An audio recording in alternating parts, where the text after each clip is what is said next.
Nimena official muri gahunda y'amakuru agezweho nizera ko mwakanze subscribe. Munyemerere duhere kuri no nkuru ifite umutwe ugira uti ihohoterwa rikorerwa abarokotse jenoside. Ibirego 400 bimaze gutangwa mu myaka igera kuri 2. Abashinjacyaha bamaze gutanga ibirego bigera kuri 400 by'ibyaha byibasiye abarokotse jenoside yakorewe abatutsi mu 1994 mu myaka 2 ishize. Ibyo birego byari mu buryo butandukanye burimo amagambo, inyandiko, gukomeretsa ndetse n'ubwicanyi.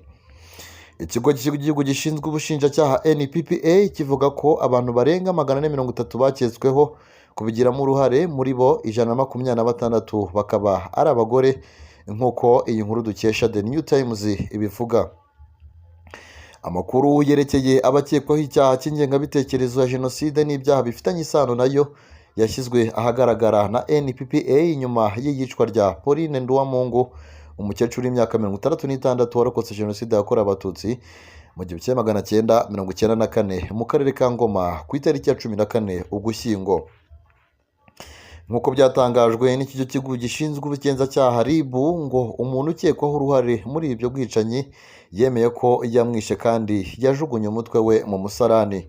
Umuvugizi wa NPPA Faustin Nkusi yatangaje ko muri 2022-2023 mu manza 206 z'ihohoterwa rikorerwa abarokotse jenoside arizo zatanzwe, mu gihe imanza 186 zatanzwe mu mwaka wa 2023-2024.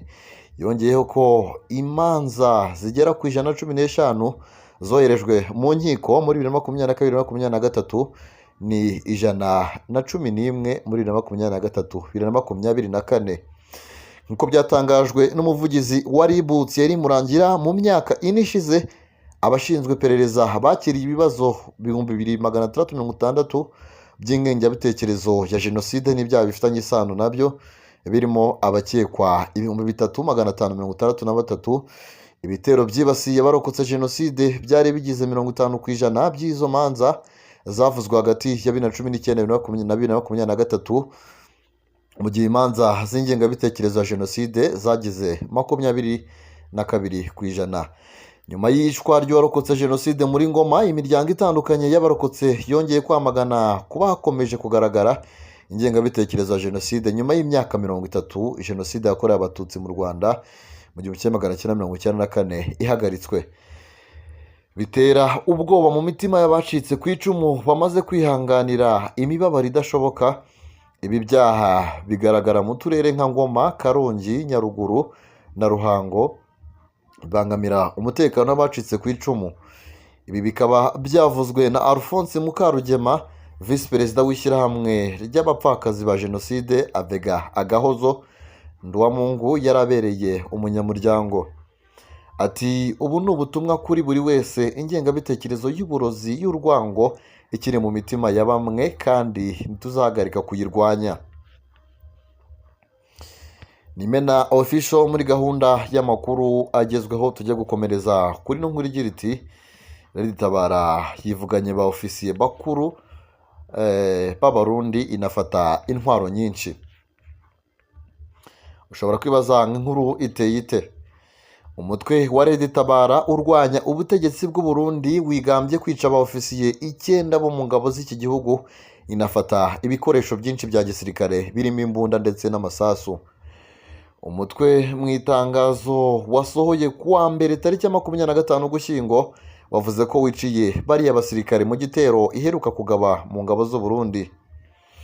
Ni igitero ivuga ko wagabye ku kigo cy'ingabo z'u Burundi ziteguriramo ibikorwa bya gisirikare giherereye ahitwa Rubwebwe Tawundi. Tabara ivuga ko iki gitero cyabaye mu rukerera rwo kuri uyu wa mbere yakiciyemo ba ofisiye 9 barimo ba koloneli utatangajwe amazina wayoboraga kiriya kigo ndetse n'umwungiriza we. Uyu mutwe kandi uvuga ko iki gitero wagifatiyemo imbunda zirenga 50 zo mu bwoko bwa machine gun, izindi mbunda nto ndetse n'ibindi bikoresho bya gisirikare birimo n'iby'itumanaho. Tabara inavuga ko yafashe imyandiko nyinshi z'abariya ba ofisiye kuri ubu iri gusesengura. Umutwe washyize hanze amafoto yerekana intwaro nyinshi amasasu, ibikoresho bya gisirikare byiganjemo imyambaro, ibyangombwa ndetse n'inyandiko ivuga ko wafatiye muri kiriya gitero. Ni igitero gikurikira imirwano uriya mutwe umaze amezi abarirwa muri atatu urwaniramo n'ingabo z'u Burundi ziri mu ntara ya Kivu y'Amajyepfo mu burasirazuba bwa Repubulika Iharanira Demokarasi ya Kongo. Reka tuve kuri iyo nkuru twerekeze ku yindi nkuru igira iti ni inkuru yasohotse mu masaha yatambutse, aho igira iti Angola iravuga ko Repubulika ya Demokarasi ya Kongo n'u Rwanda byashyize umukono ku nyandiko z'ingenzi. Inkuru iteye ite? Umuhuza wa Angola yatangaje ko kuri uyu wa mbere tariki ya 25 Ugushyingo 2024 Repubulika ya Demokarasi ya Kongo n'u Rwanda byashyize umukono ku nyandiko y'urufunguzo rwo guteza imbere inzira y'amahoro mu burasirazuba bwa Repubulika ya Demokarasi ya Kongo bwugarije ibibazo by'umutekano. Kuva muri 2021 umutwe w'inyeshyamba wa M23 wari warambitse intwaro muri 2013 wongeye kubura intwaro kandi wigarurira uduce twinshi two mu burasirazuba bwa Repubulika ya Demokarasi ya Kongo, aho abategetsi b'iki gihugu bakunze gushinja u Rwanda gufasha umutwe ariko narwo rugakomeza kubihakana. Mu ntangiriro za Kanama, Angola yabashije kubona impande ihuza zemera gushyigikira agahenge, bituma hizerwa ko ibintu bishobora kugenda neza.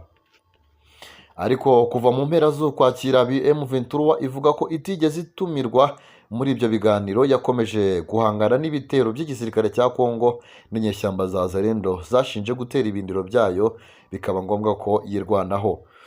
Nubwo habaye kurenga ku gahenge, Repubulika ya Demokarasi ya Kongo n'u Rwanda bikomeje kugirana ibiganiro byo ku rwego rwa diplomasi binyuze mu bwunzi bwa Angola. Mu ntangiriro z'Ugushyingo, abaturanyi bombi bo mu batangije komite ishinzwe gukurikirana iyubahirizwa ry'ihagarikwa ry'imirwano iyobowe na Angola, ndetse harimo n'abahagarariye Repubulika ya Demokarasi ya Kongo n'u Rwanda. Kuri uyu wa mbere, nk'uko byatangajwe n'ibiro ntaramakuru by'Abafaransa AFP, Minisitiri w'Ububanyi n'Amahanga wa Kongo n'u Rwanda bameje igitekerezo cy'inyandiko y'ibikorwa, igikoresho cy'ingenzi kigomba kwerekana ibisabwa ngo ingabo z'u Rwanda zizavemo ku butaka bwa Repubulika ya Demokarasi ya Kongo, nk'uko Minisiteri y'Ububanyi n'Amahanga ya Angola yabitangaje. Ni mu gihe guverinoma y'u Rwanda ariko yakunze kwemeza ko nta ngabo ifite ku butaka bwa Kongo. Icyakora itangazo rya guverinoma ya Angola ntabwo ryatanze ubusobanuro birambuye ku buryo bwakurikizwa. Umushinga wabanjirije uwo mugambi wo muri Kanama ngo wasabaga kubanza gusenya inyeshyamba za FDLR zashinzwe n'abahoze ari abayobozi bagize uruhare muri Jenoside yakorewe Abatutsi mu 1994 kugira ngo u Rwanda ruvane ingabo muri Kongo. Ibitangazwa na AFP bisa nk'iby'abayobozi ba Kongo bavuga, ariko u Rwanda rwo ruvuga gukuraho ingamba z'ubwirinzi rwashyize ku mupaka, ariko ntirwemera ko rufite ingabo muri Repubulika ya Demokarasi ya Kongo. Umutwe wa FDLR u Rwanda rwakunze kugaragaza ko ubangamiye umutekano warwo, n'umwe mu mitwe yitwara gisirikare itandukanye ifatanya n'ingabo za Repubulika ya Demokarasi ya Kongo FARDC kurwanya umutwe wa M23. Ni amakuru tugikomeje, tujya gukomereza n'ubundi ku nkuru irebana n'umutekano muke mu burasirazuba bwa Kongo, aho inkuru igira iti hari ibyo Karidinale Ambogo uri mu Rwanda kuri ubu ngubu yahaye abategetsi b'u Rwanda ndetse na Repubulika ya Demokarasi ya Kongo n'u Burundi. Karidinale Fridolin Ambogo, umushumba wa Episkopi ya Kinshasa uri Kigali, yasabye abategetsi b'ibihugu by'u Rwanda na Repubulika ya Demokarasi ya Kongo ndetse n'u Burundi guhagarika intambara, ahubwo bakimakaza amahoro. Karidinale Ambogo uri i Kigali kuva ku wa mbere tariki ya 25 Ugushyingo, aho yitabiriye inama y'ihuriro ry'inama y'Episkopi muri Afurika ndetse na Madagascar, asanzwe abereye umuyobozi. Uyu mushumba ari i Kigali mu gihe hashize igihe kirekire ibihugu byo mu karere birimo u Rwanda, Repubulika ya Demokarasi ya Kongo bimaze igihe bitajya imbizi kubera intambara ingabo za Kongo zirwanamo n'umutwe wa M23. Kinshasa ivuga ko ifashwa na Kigali. ni intambara inarimo ingabo z'u Burundi nabwo bumaze hafi umwaka budacana uwaka n'u Rwanda kubera ibibazo bya politiki bimaze imyaka ibarirwa mu 8 byaravutse hagati y'impande zombi. Karidinali Ambogo mu kiganiro yahaye ibitangazamakuru bya Kiliziya Gatolika mu Rwanda yavuze ko intambara ziriho arizo zangije umubano w'ibihugu byombi byo mu karere.